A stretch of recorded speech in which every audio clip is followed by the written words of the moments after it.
set 12 mean?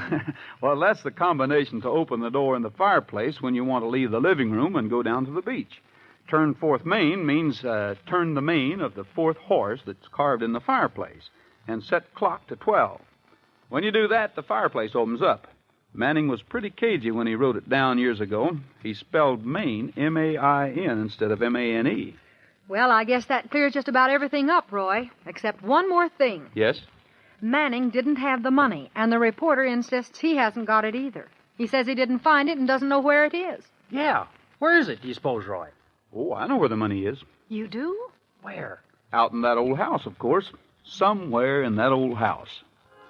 And, folks, that's the story of what happened to us the time we paid a visit to a mysterious old house. Folks, in a little more than 24 hours, we'll be saying so long to 1954 and welcome to a brand new year. But before we do, Dale and I would like to thank you for letting us visit with you every Thursday night. Right, Dale? Right. And we hope you folks will continue to invite us into your homes during the coming year, too. Say, Roy, why don't you read that telegram from Detroit now? All right, Dale, here it is. On behalf of all of us here at Dodge and all Dodge dealers throughout the country, I'd like to extend our warmest New Year's wishes to your grand radio audience. We are sincerely grateful for the wonderful reception given our new Dodge, the greatest reception, we believe, ever given an American car. Thanks, everybody, and a very happy New Year to you. And, folks, this telegram is signed William C. Newberg, President of Dodge Division, Chrysler Corporation. Now, before we sign off, Dale and I, Pat Brady, the Mellow Men, and all the rest of the gang would like to wish you a real happy and a prosperous New Year. Happy New Year, everybody. Well, that does it for tonight, folks. See you next Thursday, same time. Until then, goodbye, good luck, and may the good Lord take a liking to you. Happy trails with Dodge, the car that gives you more. The Roy Rogers Radio Show is produced under the supervision of Art Rush and directed by Ralph Rose. Tonight's story was written by Ralph Rose and Charles Smith. Music arranged and conducted by Frank Worth. Production assistant, Virginia White.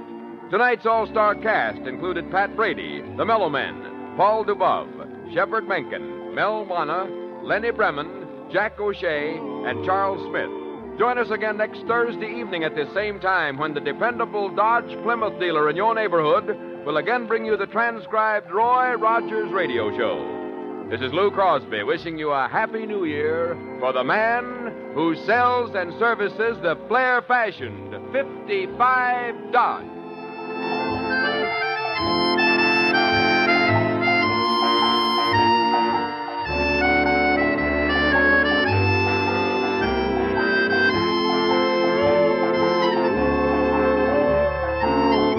From December 30th, 1954, The Roy Rogers Show on Classic Radio Theater, coming up in just 3 minutes. Yours truly, Johnny Dollar. Friends and family, I've been telling you for 2 years about how MyPillow has given me a better night's sleep, and now you can get a MyPillow of your own at an exceptional price. If you go to MyPillow.com and click on the radio listeners special, you can get 2 MyPillow premium pillows for the price of one, $69.98. And that is less than $40 a pillow. But the great part about it is that you get a 10-year warranty, 60-day money-back guarantee.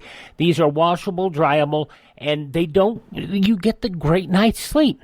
How can you go wrong? Go to MyPillow.com, click on the radio listener special, and use my promo code USA. If you want to have a great night's sleep, go to MyPillow and get you a MyPillow. And by the way, get your MyPillow dog bed for your forever friend. They'll love you more than they do now for it. MyPillow.com, click on the radio listener special, and use my promo code USA.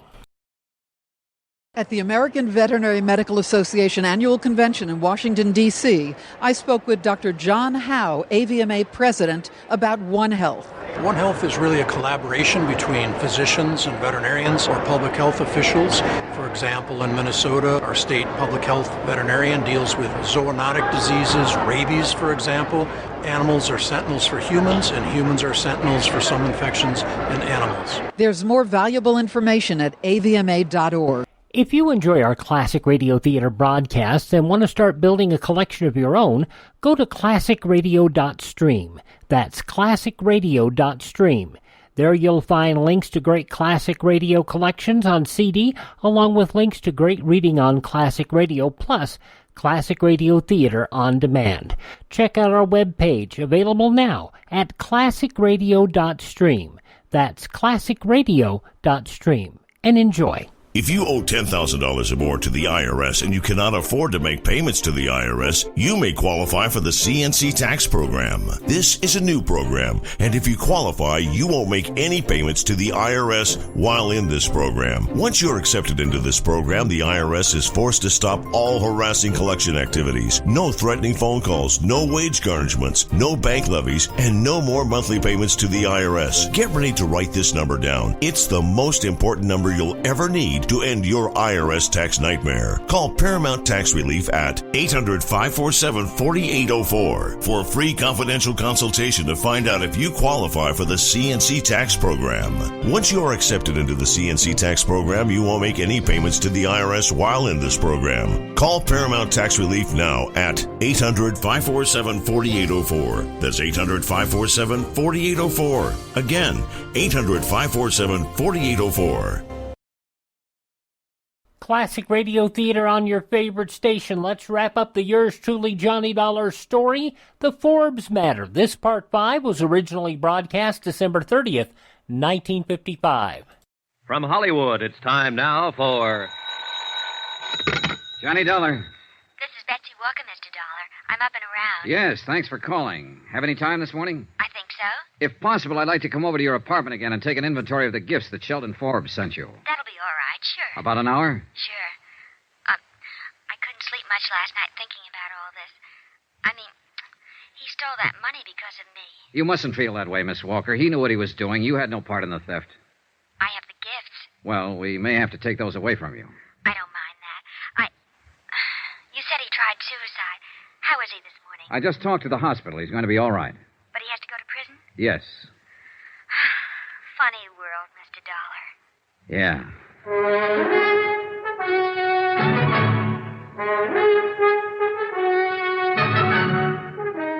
Tonight and every weekday night, Bob Bailey in the transcribed adventures of the man with the action-packed expense account, America's fabulous freelance insurance investigator. Yours truly, Johnny Dollar.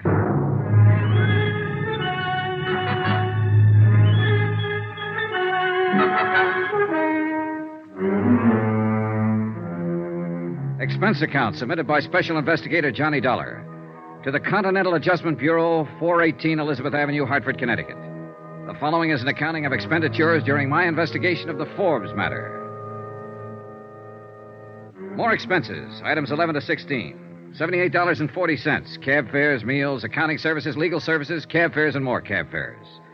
I made a comprehensive inventory at Betsy Walker's apartment and spent the rest of the day tracking down the places where the items had been purchased and ascertaining their retail values.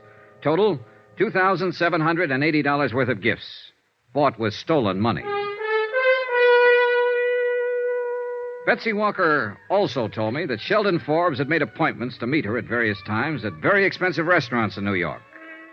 She had never once kept any of these appointments, but a check with the Waldorf, 21, the Stork, and several other places revealed that Forbes had always made elaborate arrangements to entertain her. His restaurant bills came to $835. The florist bill, $670. Total amount spent, $4,285. Total amount stolen, $4,285. Century Styles Incorporated footed the bill in his unsuccessful courtship of Betsy Walker.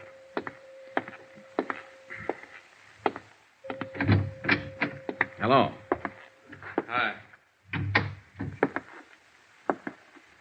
Remember me, Forbes? Sure, insurance man. Well, what now? How do you feel? Okay. You saved me, didn't you? I suppose so. Why? Same reason you'd save a man who was dying. Huh. You know what I've been doing? What? Answering the questions you wouldn't answer. I met Betsy Walker. What? My job, Forbes. I had to. How did you know about her? I followed you night before last when you got out on bail. I saw you go to the theater. Listen, you had no right to go to her. You have no right to involve her in any of this. Why didn't you think of that a month or so ago? It's the company's money you've been spending on her. I had every right, as unpleasant as it is. I suppose she knows all about me now. That's right, all. Boy, I sure must look like the prize sucker of all time. Must have handed her a laugh. She didn't think it was one bit funny. And Forbes, I don't think it's funny either. Then what are you standing here for? Lording it over me? I'm not doing that at all. I'm just here to let you know how things are at the moment. All right. How are things? Well, first off, we took back all the gifts you gave her. Dirty skunk. Don't get mad at me, Forbes. Get mad at yourself. I didn't steal the money and try to impress her. You did. Why didn't you leave it alone? What difference does the money make to you? Nothing to me, but it means something to my insurance company. They still want it back, and they'll get as much back as they can. Well, swell. Good for them. What do you want now? Your signature. Hmm? I think I traced most of it down. You want to look this over? Go ahead. Those figures about right? I suppose so. I didn't keep track. Approximately? I suppose so. You're pretty thorough, aren't you? We have to be. Will you sign this? No. It'll help to clear up our bookwork a little. What difference does it make now? We've got you cold. Okay. What difference does it make? Give me.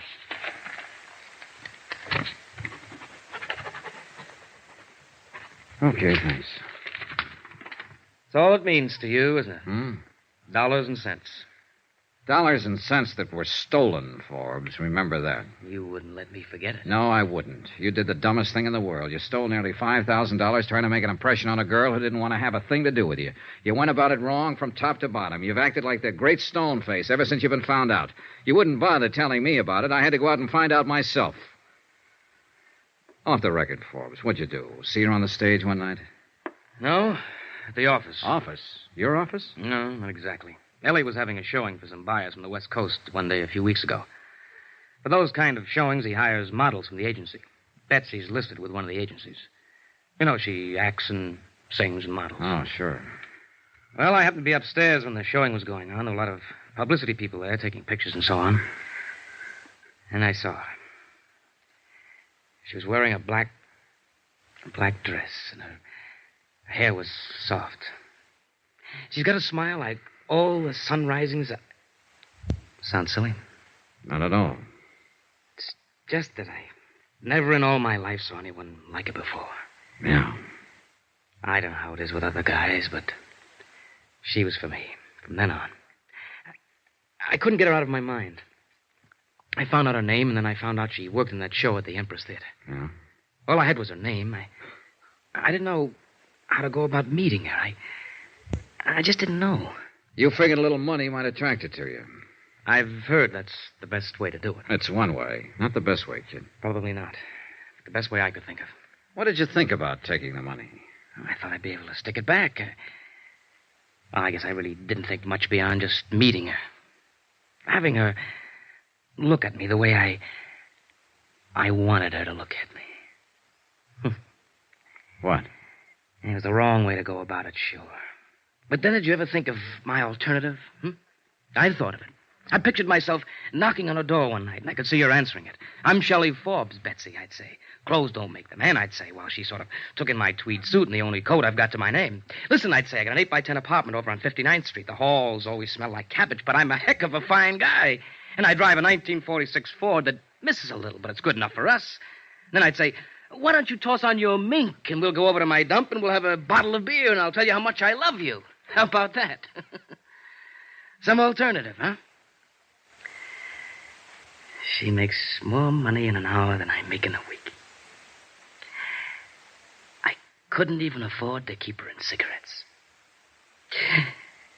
Lord, I wanted her like nothing in my whole life. She might have taken you up on it, Forbes, if you'd put it that way. Yeah? What makes you think so? She wasn't impressed by any money or any gifts. More than that, I met her. She's a pretty nice girl. Yeah. Up until the time I talked with Sheldon Forbes in the hospital, I'd always had my doubts about love happening at first sight. After my talk with him, I was convinced that it could and did happen to him. I was sorry that he didn't know quite how to handle it. I was also wondering, if I'd been in his shoes, would I have done the same thing?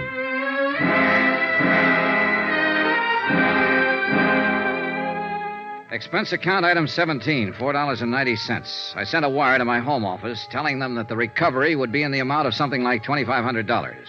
Obtainable